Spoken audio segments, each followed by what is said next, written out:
In front of me is Samsung Galaxy Tab S10 FE, and today I would like to show you how you can clone apps.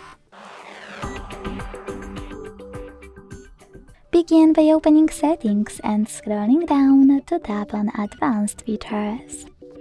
Then you need to scroll all the way down and tap on Dual Messenger. Following that, tap on Gray Switcher next to any app you wish to clone and hit Install in the pop-up. As you can see, when I go back, my app was successfully cloned. To delete this clone, go back to the same settings and tap on No Blue Switcher. Then hit Uninstall in the pop-up. You can also tap on Use Separate Contact List, click on this switcher, and then tap on Select Contacts to divide them.